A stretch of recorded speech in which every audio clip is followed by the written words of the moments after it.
Good evening. Thanks to everyone that's joining.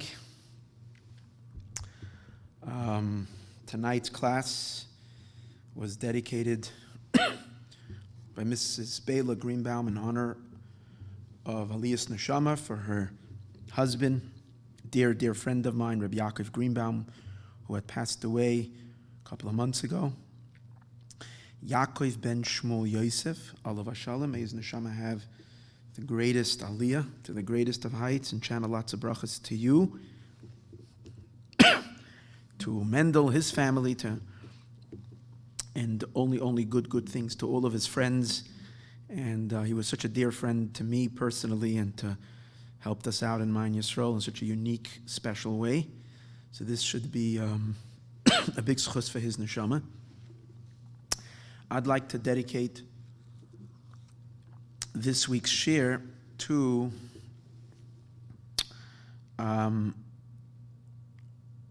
for a schus refuah shalema for two of our dear members of Maayon Yisroel that need a refuah shalema. Yosef Yitzchak ben Sofia, may the Eibishter give him an immediate refuah shalema, completely, b'tech shachar Yisroel. And also Avram Aaron ben Yenta, may Hashem give him a speedy recovery, complete refuah shalema, mamish now. These are people so deeply connected to me and to all the work that we do over here. And I so hope and so pray that they will be quickly restored to their complete health. Also, I want to mention again, my brother-in-law still needs a refuah shalema, Aaron Eliyahu. My sister's husband, Aaron Eliyahu ben Leah, should have a complete refuah. I also want to mention the name Menachem Mendel ben Sara should have a refuah shalema, and Shalom Alevi ben Chava, a refuah shalema. So many that need a refuah. Even if I don't say the names, each and every one individually should have a complete refuah shalema. I'd like to dedicate this class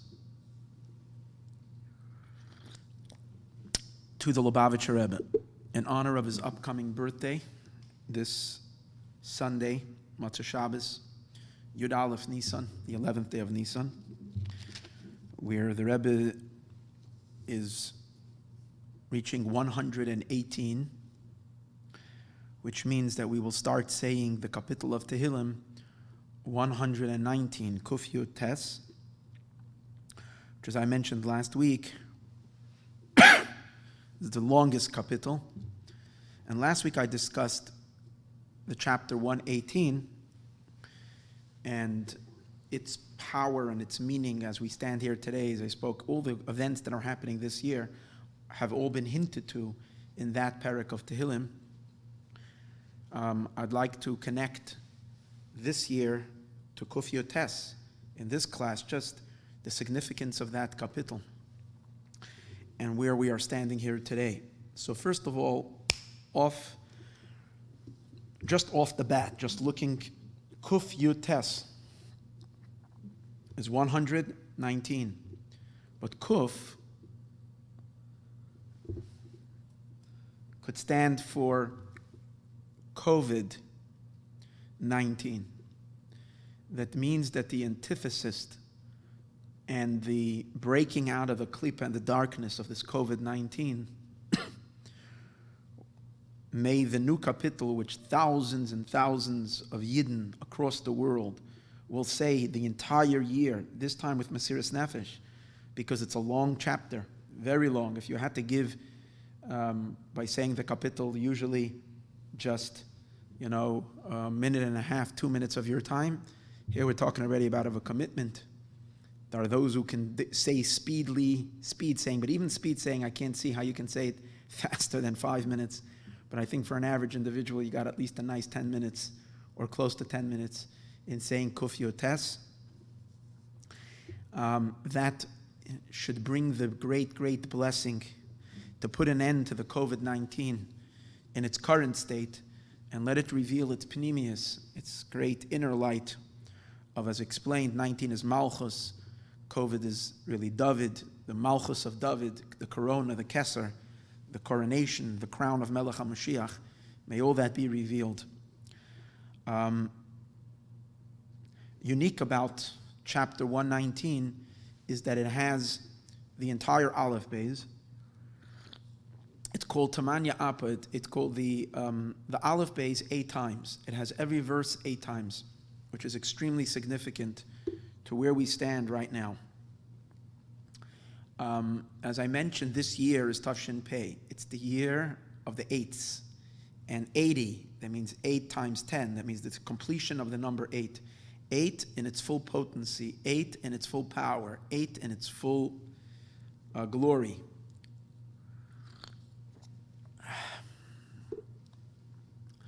So,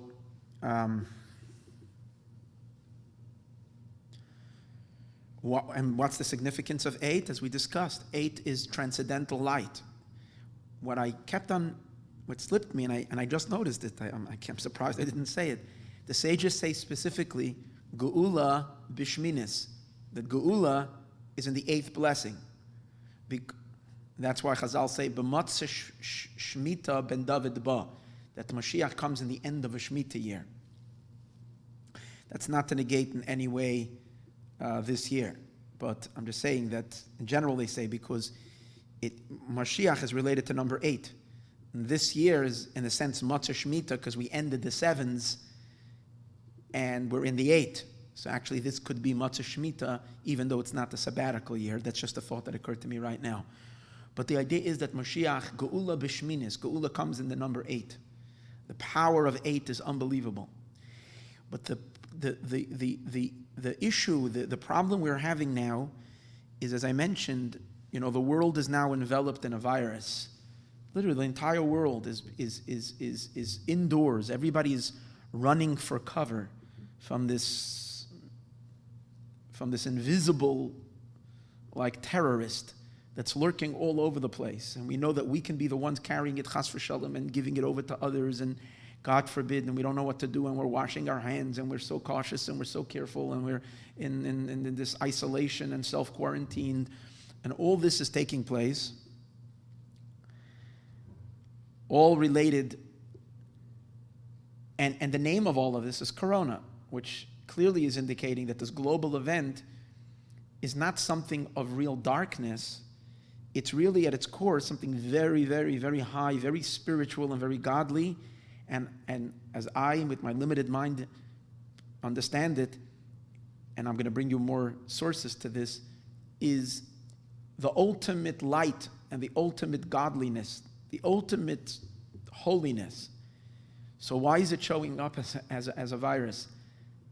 I'm not going to justify the virus. I will never justify human beings being sick and being ill, and God forbid, those who passed away. There should be a schus for those who passed away as well this year. God forbid to ever justify that. I'm not in any way. I'm saying the opposite. There is a powerful, powerful godly light. We are bathing in the ultimate light of Mashiach now. There is no question in my mind that the entire world was suspended because we are now literally bathing, marinating in the light of Mashiach. The problem is in its translation into our reality. Something is getting lost in the interpretation. It's not being interpreted down here. Sometimes there is something so intense that is lacking the ability to translate that in its proper translation. Sometimes when you try to take a file and from a Word file or to a different program, and it somehow and it's unreadable. That's the chaos and the madness that we're experiencing now. This klipa that's kind of hiding something so deep and so godly and so holy and so blindingly holy. That's what we're dealing with. A blinding light. So our eyes are closing because of the intensity of it, and it's wreaking havoc on the world. So it's not just enough to bring down the lights of Mashiach or to bring the Geula, to bring Mashiach into the world. We also need to be able to receive it in our vessels. And that's the uniqueness of the chapter 119, the uniqueness of 119, is that we're taking the power of 8, we're reading every letter of the Aleph base. The way it works is it goes through Aleph, and it makes 8 verses from Aleph. And then it starts Beis, Bamaya Zakanar, 8 verses where the first letter of every pasuk is Beis, and then 8 with Gimel, 8 with each one. The meaning, as I understand it, is we're taking the power of 8, which is beyond nature, transcendental energy, beyond the world, and funneling it into the creation, harmonizing nature with beyond nature, harmonizing our existence with the divine existence, making peace between them, bringing them together, and finding this, synchronizing the two. And in this synchronization is the whole process of where we're holding right now. It's the synchronization of it. And that's Kuf Yutes, and that's what we have to do with COVID, Kuf Yutes 19. We have to synchronize it into the world in the way that we can appreciate the real underlying godly light, and I'm sure without a shadow of a doubt, infinite and boundless blessing that is standing behind this outer darkness. All we need is the peel to shed, to fall off, and the inner light to be revealed. So that you have in this Kapitel, hopefully, even before we get there, just by talking about it, we'll be able to celebrate already the Rebbe's birthday and already Shabbos, and even before that, Shabbos is Shabbos HaGadol, which we'll hopefully talk about. And all of this, we'll be able to see already its pnimius and not be stuck in the klipa and the shell that's covering its true essence and its true light. I came across Shabbos. By the way, I would like to invite everybody that's listening to these classes. I started a new WhatsApp daily in which we send out a short inspirational video. Some of the things I'm saying here tonight, I've already shared on the short videos, but there it's like little bite-sized pieces. So you can subscribe to it. What I am going to do, how do I get it out? I am going to put it onto this YouTube video after it's finished. I'm going to attach the link, and on Facebook. So anyway, and we'll put it on our website as well. So anyway you're listening to this class, you'll see the link, hit the link, and you'll automatically be subscribed for those daily videos. So I'll share a thought that I shared already on one of those, and which I think is, this whole idea that we're dealing with something that needs to be transformed, or rather be cracked open to find the pnimius and its inner light and power and godliness. I discovered this when I was davening on Shabbos over here in Shul. I was alone. Shul is closed. I was here because I had forgotten my talis in the Shul. So I came here to daven on Shabbos. My wife came along with me. She was in the ladies section. And I felt very lonely. We usually have a lot of singing here on Shabbos, and it's so beautiful. The energy of the people together is so special. And here I am alone davening, so I was trying to sing and get myself happy as much as I can and dance a little and get into the spirit of it. But I read right in the beginning of Psukkah de Zimra, right in the beginning of the song, verses of song, I said the piece, Mizmar Shir Chanukah Sabayis LeDavid. And I got to the words, we say it right after Hoidu, right? So over there, I got to the words, Hashem Elokai, God, my God, Shivati Elecha, I cry out to you, Vatirpa'eni, and you've healed me. And I suddenly felt how pertinent this is. We're all crying for healing. We're crying for blessings of Refuah Shalema. Everybody should be healed. So I was feeling that there must be something in this verse that kind of relates to the situation.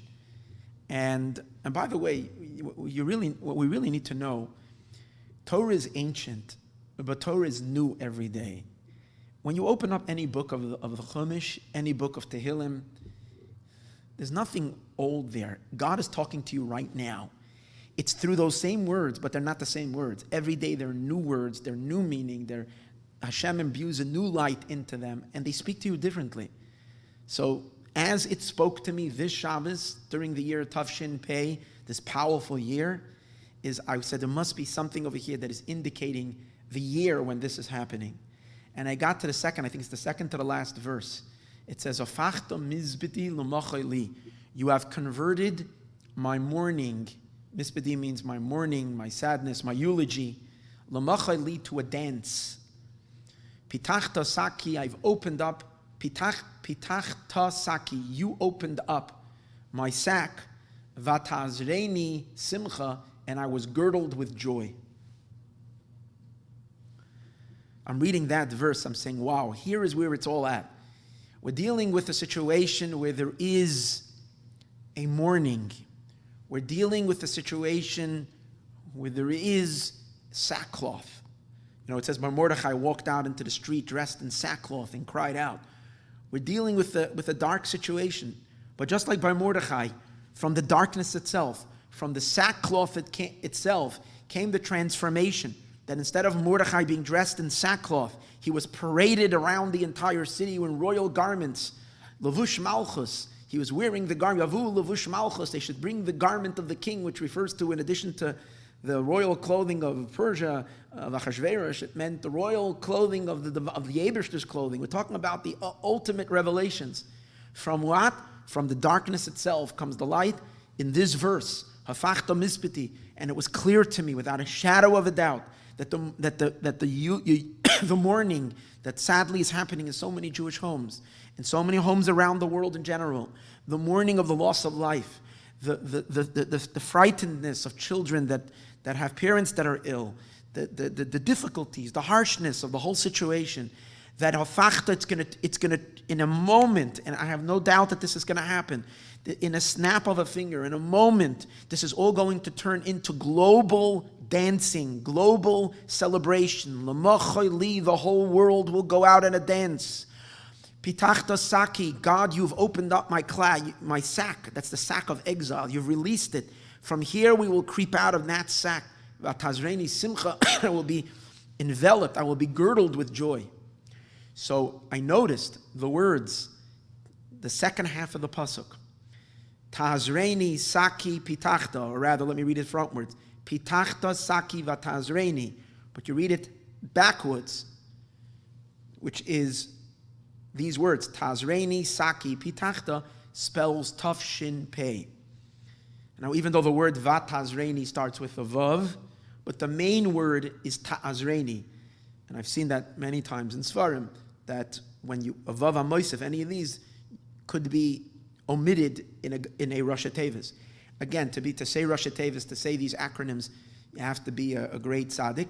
I'm not saying this as someone who can say these things because I want to say Torah.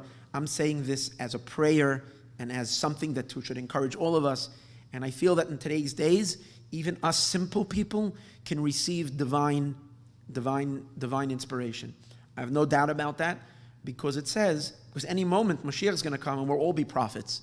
So it shouldn't be a wonder that anybody, today's days, as we're already entering into the days of Mashiach, could at least receive certain godly inspiration. So I think when I found this in the Siddur, Tav Shin Pei. So what's the Vav? The Vav before Vatazreini. That could be that's happening in the 6th millennium. In Aleph Hashishi, in the 6th millennium, Tav Shin Pei, what are we going to have?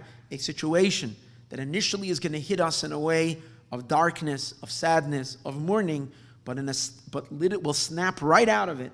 It's going to become such simcha and such joy and such celebration, because we're going to experience the pneumius. It's not like something else is going to happen. The very inner element of what's happening with this corona will open up. So where do I have a basis that there's something pneumius in this corona that perhaps when we look at things externally, we're not seeing it? So I take you, and I gave a class here last week, Wednesday, Dvar Malchus. It's not such a popular class. I teach it from a book and so on and so forth. So maybe many of you didn't hear it. Some of you who heard it, maybe there will be something new today. I also discussed this in the daily videos in short pieces.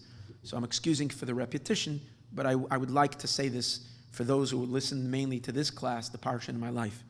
Something really astounding that I literally came across last week, Wednesday, when I was preparing my class. I saw this in the book. I said, this is just unbelievable. So the last time the Lubavitcher Rebbe spoke and edited the talk that he spoke, he always would edit all his talks, meticulously edit everything. The last edited talk that the Rebbe gave, the Lubavitcher Rebbe gave to be printed, was Parshas Kisisa in the year 57-52. Tafshin Nun Beis, Parshas Kisisa. The next Shabbos he spoke, and he said a talk, but the Rebbe had a stroke on Monday, and so that week's class, or that week's talk from the previous Shabbos, was not edited. This Farbrengen, this talk, he did edit. So in that edit, so I think there's something very special, because he left us as his last teaching with that. And in general, I am finding more and more and more that all those teachings that he was saying in those last years are literally not just with divine inspiration, but prophetic. There is so much nevuah there. It's unbelievable. So I almost fainted, because it was Parshas Kisisa when the epidemic hit on such global proportion. It started Tetzaveh. Tetzaveh was Parshas Zohar already. The people were already canceling some shuls, but most shuls were still open, Parshas Tetzaveh. Kisisa, we experienced the first week. No. Tetzaveh, Kisisa, we still had Shabbos, but it was already extremely dangerous.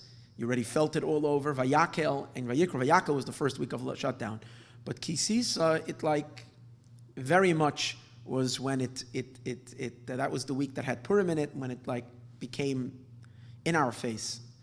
So it's amazing that at the Rebbe's talk of Parshas Kisisa, in his last few seifim, the last parts of the Farbrengen, I'm reading, and he's saying one thing, but I'm seeing an underlying message that's dancing out of the page. I'm sure other people saw it as well, that it's literally speaking of Corona, but not the Corona that we're seeing. We're seeing a horror. We're seeing a magefa. We're seeing a plague. And here the Rebbe is talking about something so bright and so great. Is there a connection between the two? Let me share with you what the Rebbe says. I'm not going exactly the words, but the general idea of what he says over there.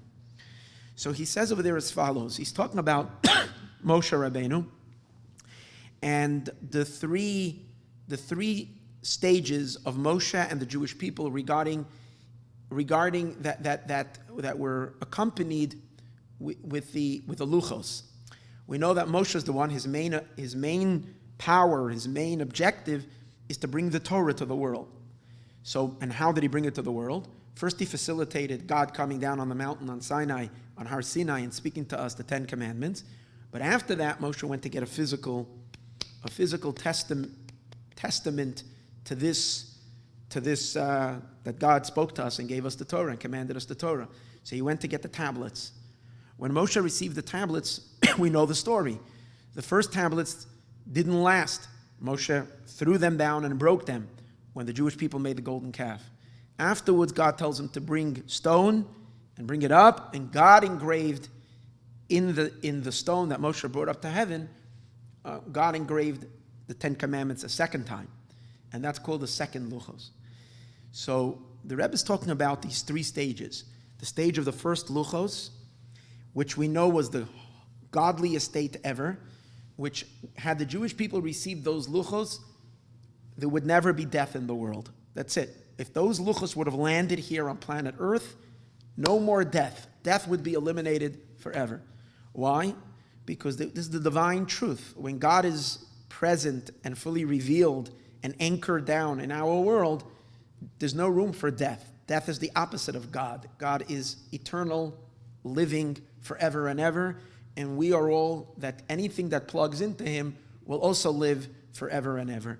So therefore, these luchos were like spectacular. Like the story of history, every time something magnificent was ready to happen, there was a glitch. And there's always a reason for the glitch, by the way, a godly reason. Here there was a big glitch which caused the luchos to be shattered, and Moshe is angry at the Jewish people, and he rebukes them, and he has to literally send out an army to punish the sinners, and many of them were put to death, and it's a whole cleanup that has to happen. Then Moshe goes up to God, and he has to, so to speak, calm God down, because God wants to pour his wrath out on Israel, literally destroy everybody, Moshe, please, and so on. That's the middle stage. And then finally, Moshe goes up, and this time, a third time, and he evokes God's mercy, and he receives the greatest closeness. That you see the most beloved moments between Moshe and Hashem, Moshe and the things Hashem says regarding Israel as well. There's such a deep connection which came about through the process of tshuva, of rectification, which brings us closer than initially when we're innocent and we have never tasted and gone into places of darkness. We know the Baal Tshuva is greater than the tzaddik. So when Moshe Rabbeinu, God finally tells him, bring up the stone and let me give you the luchos, and then he spent there 40 days. When Moshe received the second pair of luchos, we know that the second luchos didn't have the same quality like the first luchos. Like can be seen that even though we received those tablets, those luchos down here in this world, death continued. It hasn't, which means it doesn't have the powerful, godly fingerprints on it like the first luchos had. Yet we find, the Rebbe says, an interesting thing, that Dafka, the second luchos, Moshe Rabbeinu's face was radiating. We saw Moshe's face was radiating light, which he did not have it in the first luchos. The pasuk says, and the words of the verse are, Kikaran or panav, the skin of his face, his face was radiant with godly light. So much so that Moshe needed to put a mask on his face. Moshe needed to cover his face because the intensity of the light was too strong. So Moshe Rabbeinu put a mask on his face. So the Rebbe over here asks the question. He says, I don't understand. How can it be that the first luchos, the first tablets, did not cause Moshe's face to radiate with such light? And only the second luchos, which were inferior, because they were the work of man, the material of the first luchos were completely divine. God handed Moshe the tablets, that means the very material itself, not just the inscription. The second luchos had God's inscription, but the material, the stone, was brought from the earth. So we understand there's a huge difference between the two. And therefore the quality of holiness, the quality of the divine in the second was weaker than the quality of the first. If so, how come it didn't reflect in Moshe's face that the second luchos there was obviously a greater light coming from Moshe? And the idea that the Rebbe explains, which is phenomenal, is that there is a certain revelation that can come from a teacher to a student. When a teacher is teaching a student, a teacher can project a certain light, the initial teaching that they want to teach. As the student, as this is being communicated to the students, so you have two types of students. You have students that really, they're wonderful. They can go away and receive the teacher's class. The first time the teacher teaches it, to them everything is clear, it's perfect, it makes perfect sense. They're tuning in, they're listening, they're fully there, and they get the whole thing. There's no challenge, and we're ready for the next teaching. So that's a great communication. Then sometimes the teacher comes into a classroom, and you have two problems.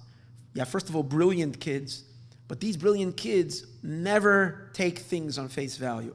Every time you give them something, they challenge, back and forth. They get a kick out of always trying to refute and always trying to find that what is being taught to them is incorrect. And they challenge. It's not that they mean bad. They want to get to the bottom of it. But that's the way it works. Or perhaps there's also students who are just don't have the mind to be able to receive the teachings of the teacher on the first manner where the teacher teaches it. So in such a classroom, the teacher can get frustrated because there's back and forth and there's arguments and there's almost like there's an explosion. Everything the teacher taught gets shredded to pieces by the questions that are asked. Some are good questions, some are not such good questions, but in the end it's almost like the entire lesson is shredded and it can, in a sense, aggravate the teacher to a certain point. But what does that force? That forces what we call mitalmida yoiser mekulam. For my students, my mind becomes sharpened even more than what was before. It digs out a certain depth of understanding because there is a challenge. So the teacher digs deeper into himself to reveal this concept. Obviously, we're dealing with a brilliant teacher whose teachings are truth. They're not false. He understands things. But not always is the sharpness and the depth of what he himself taught, which is a truth, not always is it fully revealed and fully illuminating, even in the mind of the teacher. The challenging students bring that out. And the same is the students that the teacher has to teach the concept 5 times, 6 times, and sometimes diminish it and make it less, and so on and so forth. But through that very process, this teacher has an understanding of the subject that he would never have if the teacher who walks into the classroom and it's just chick-chock and he leaves. So therefore, he says, this is the same story with if God teaches us and we're just receptive and everything goes and we become godly immediately, then it's a very high projection, but it's not the ultimate depth.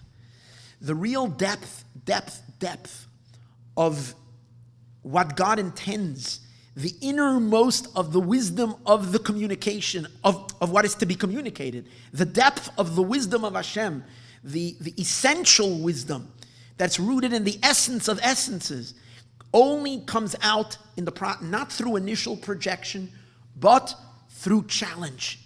When we don't get what God wants, when we challenge Him, when God says you should have only one God, and we find a calf that walks around and we say, maybe it's this, maybe we believe in that, and we throw out all of our sometimes ridiculous challenges, and it could even be sins that we do. But all that is part of our internalization, part of our growth of humanity, part of the Jewish people's development and their connection to Hashem, to be able to truly identify with what the Eibishter is saying, which is really the process of sinning, making mistakes, and trial and error, and eventually getting it from a much deeper place. That whole process sharpens the Torah and causes the Torah to emanate from a much deeper place. And that's the idea. The Torah that we received as Balei Tshuva, of course we can't stay with the Mishigas. We have to go through we have to acknowledge the mistakes and why all these things are wrong and come back to the truth of the teaching. But now it's so much truer because of the challenges and difficulties, not only on our end, but also on God's end. That's the amazing thing. That's why Hashem told Moshe Rabbeinu, it's an amazing thing, that thank you for shattering the luchos. Yasher koach sheshibarta. Because the first luchos, maybe it had a certain glory, maybe it had a certain light that was more obviously divine, the initial light that was shining. And that's why it would eliminate death and it would get rid of everything immediately. We would immediately go into this godly state of existence. But it's not the ultimate depth of what I want to teach you. Hashem is saying, now that the first luchos were shattered, and I'm giving you the second one is going to contain in it, not just the 5 books of Moses, it's going to contain in it Mishnah, Agada, Talmud, and also the Nevi'im, Uksuvim. It's going to contain in it all the rest of Scripture that God is giving later through the other prophets, and also all the rabbinic literature that was going to come out. All the depth of wisdom, it's being squeezed out through the challenges and the difficulties, and you working it out from below, questioning me, the back and the forth, the turmoil in the relationship, until we reach a deeper connection and a much higher connection.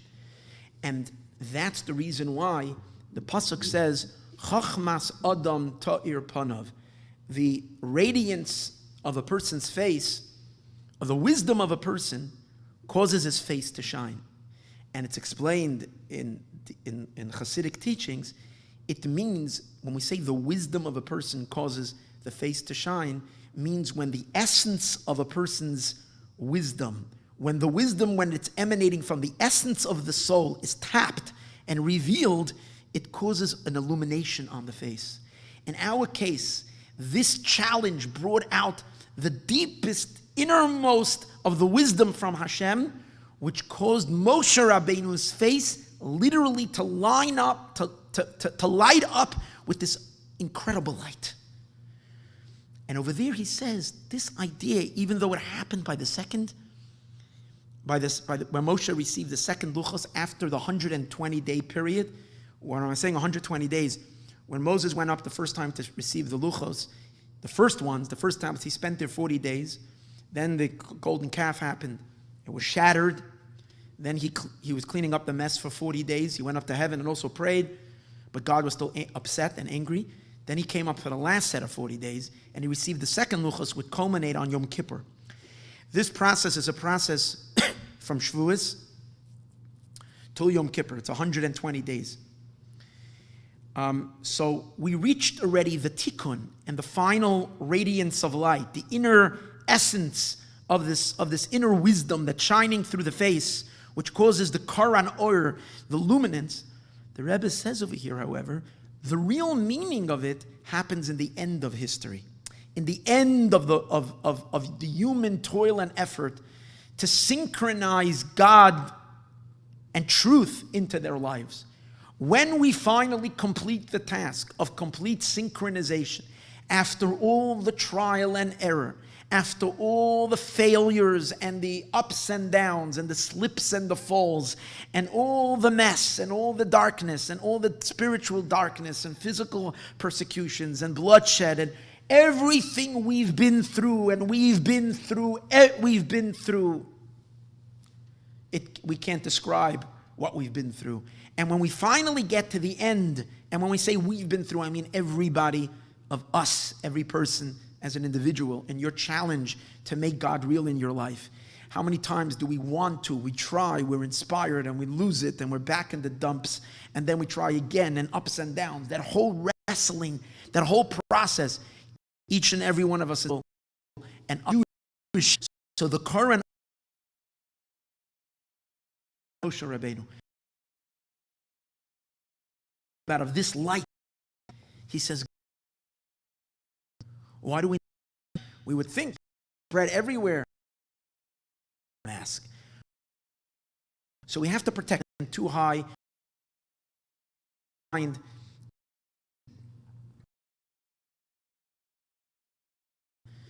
mask.